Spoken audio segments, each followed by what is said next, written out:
रावण के पास थी चमत्कारी शक्तियां, एक कमजोरी न होती तो बन सकता था देवलोक का स्वामी। मन में रावण का नाम आते ही एक नकारात्मक छवि सामने आने लगती है, लेकिन साथ ही रावण के अनेक गुणों के कारण विद्वान और प्रकांड पंडित की भी एक सुंदर छवि उभरती है।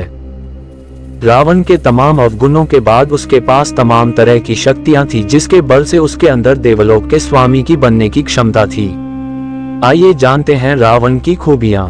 तेज और प्रखर बुद्धि। रावण के बारे में कहा जाता है उसके जैसा ज्ञानी और तेज दिमाग वाला इंसान पृथ्वी पर आज तक नहीं पैदा हुआ। ऐसी मान्यता है कि रावण के 10 सिर थे, जिसके पीछे रावण के तेज दिमाग का तर्क दिया जाता था।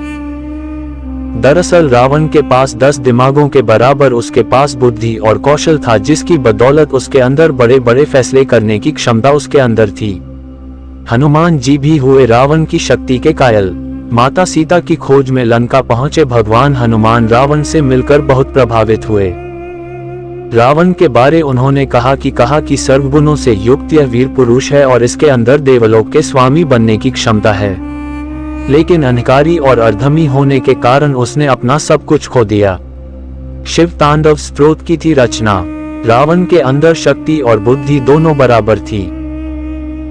एक बार अपनी शक्ति के अहंकार में वह इतना अहंकारी बन बैठा कि अपने आराध्य देव भगवान शिव की नगरी कैलाश पर्वत को ही उठा लिया था। तब भगवान शिव ने अपने पैर के अंगूठे से कैलाश पर्वत का भार इतना बढ़ा दिया कि रावण का हाथ उसके नीचे दब गया।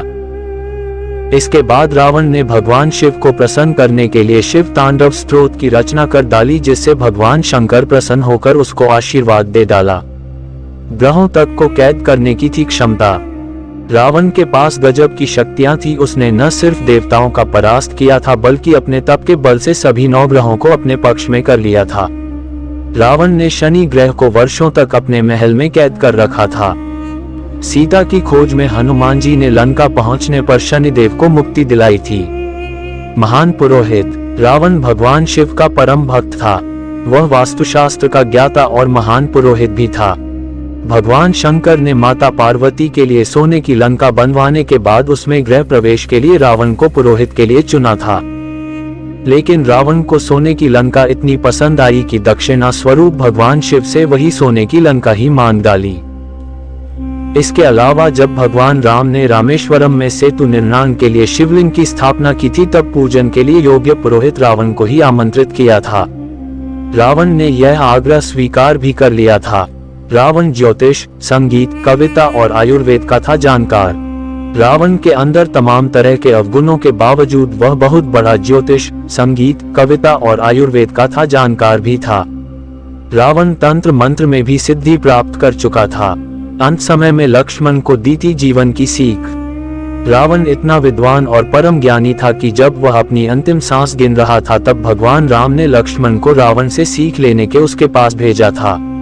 रावण ने लक्ष्मण को जीवन की 3 महत्वपूर्ण शिक्षा दी थी।